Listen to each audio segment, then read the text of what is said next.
Hello, BookTube. It's Sunday early afternoon. Sunny out. We've had a lot of rain, real lot of rain.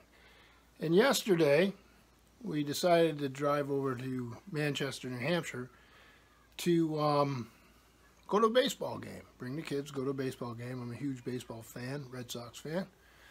Good weekend for them so far. And we went over to Manchester, New Hampshire to see a AA baseball team, the New Hampshire Fisher Cats. They're affiliated with the Toronto Blue Jays, the Major League Baseball team. Had a great time. I'm hoping to weave in a little bit of video I took when we first got there. We managed to walk up to the ballpark, all was well, and then boom, the skies opened up. So we sat there a couple hours. It was a double header because the night before the game had gotten rained out. But we did manage to stay long enough to rain stop and get to watch some good baseball. And while we were in Manchester, right before the game, we took advantage of some time we had and went around to look for some books. And we went to a few places. And I found some pretty good stuff, so I thought I'd share it with you. So let me do it in some sort of order here. The first thing I got was this volume I've read years and years ago. I probably read this thing 30 years ago. When did it come out? It came out in 1978. So maybe even a little longer ago. So it's John Gardner on moral fiction. There's our author. This book made a big impression on me. When I was in community college, I had a professor who recommended it to me. And I really, really enjoyed it. So I'd like to see what I think about it a few decades on here. This was from Basic Books Incorporated, publishers out of New York, like I said, 1978.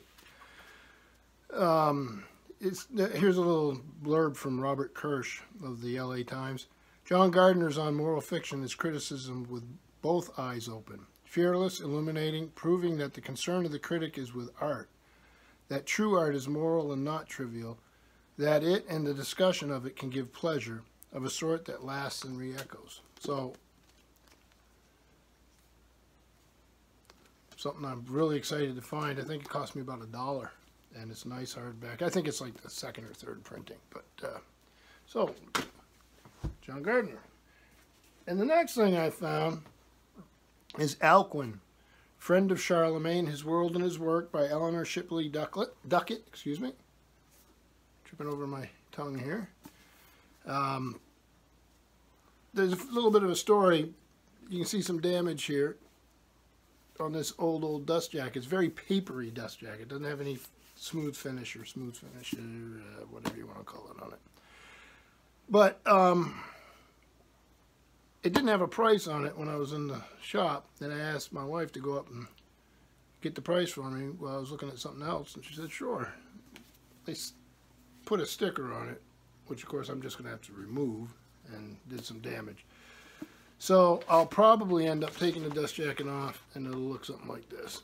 So when this thing came out, it was $5.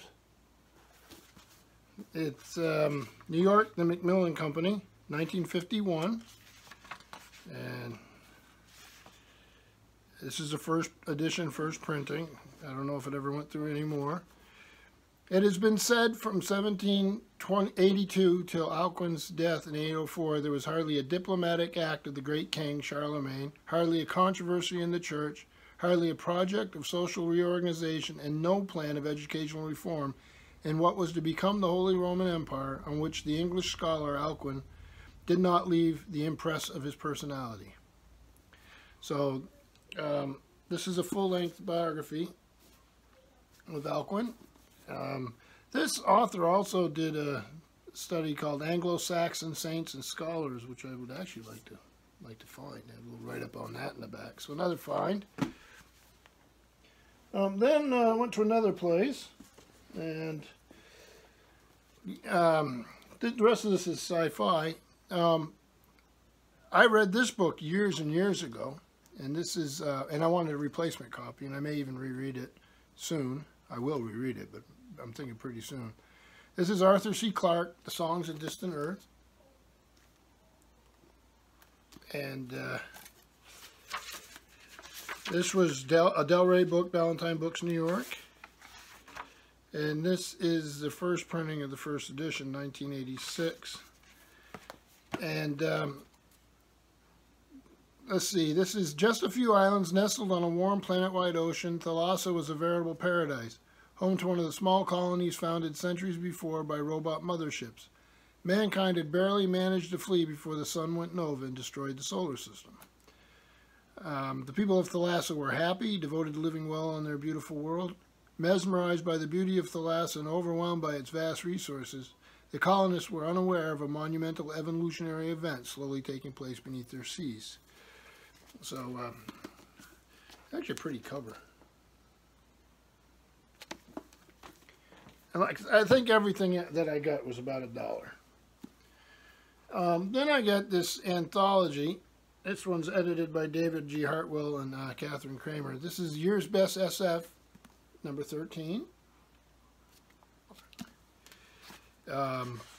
This is EOS Books, and it's an imprint of HarperCollins Publishers. And this came out in 2008. Just pick a few names: Gene Wolfe, Memoraire. Stephen Baxter, No More Stories. I'm just picking out of the Mark Laidlaw and Evenings on His Peril. Nancy Kress, Endgame. Greg Egan, Induction. Gregory Benford, Reasons Not to Publish. Tim Pratt, Artifice and Intelligence. Terry Bisson, Pirates of the Somali Coast. Ian McDonald, Sanjeev and the Robot Walla. Bruce Sterling, The Lustration, and a bunch more. So an anthology. I like these anthologies for the most part, and I grab them when I see them if they're cheap enough. Then this is a replacement copy. I'm trying to collect the copies and these covers of the old Frank Herbert Dune series. And this one I found, again, for $1. It's Children of Dune, Frank Herbert, in this old Sci-Fi Book Club cover. And this was published by Berkeley Publishing Corporation, distributed by G.P. Putnam Sons, New York, 1976. I love this picture of him on. I got another one of the old ones here. Where is it? Right here. It has a different picture. And what's this one? God Emperor's got that one. So more Dune. And then this one I was really excited to find. Everyone watching Final Blow Joe, his channel. I'll try to remember to link it down below, and he does a lot of sci-fi, and great channel. And he talked a bit about Elizabeth Moon. So I found this, again for $1. It's Harris Serrano by Elizabeth Moon. There's a blurb that says, "Space opera is back and Elizabeth Moon writes it." So let me get you a good look at that. Big old thick thing by Bean Books. And it's an omnibus volume. And this was 2002. And let's see what it includes. The novels Hunting Party, Sporting Chance, and Winning Colors. I'll read you a little bit about it. Harris Serrano is an officer from a family with a long tradition of distinguished service in the fleet. But when a treacherous superior gets her booted from the regular space services, she is forced to find civilian employment. That's how she becomes captain of a rich old lady's interstellar luxury yacht. But for someone who grew up around ships with time-honored names, the sweet delight, along with the garish uniform she's issued, just adds insult to injury. Or so she thinks. As it turns out, Lady Cecilia, her well-born employer, is full of surprises. When Cecilia's spoiled nephew and his friends get trapped on an island where a secret society hunts people like wild animals, she risks her life to help Harris rescue the youngsters and put a stop to the blood sport. But that's only the beginning of their adventures. So, space opera. I'm looking forward to this, and I'm looking forward to reading some Elizabeth Moon. Then I want to wrap up with a little bit of Matt Wall over at Paperback Junkie sent me this zine, and this is from his Pulp Fiction Lit pod, which I listened to. And this is Weird Mass #1, and I just read The Gavel, Fight Night by Matt Wall, and it says on the table of contents, Fight Night Part 1 by Matt Wall, the origin of the pulpy crime fighter, The Gavel.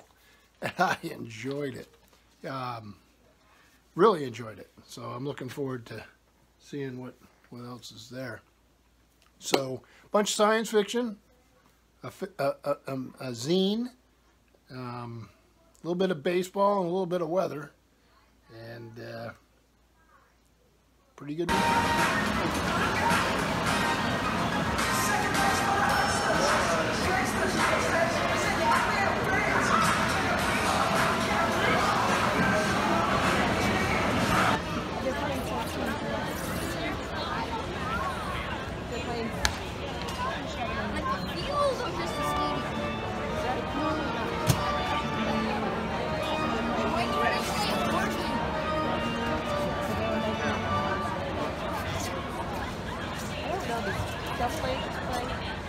No, they play right there, but it's probably the weather, I think.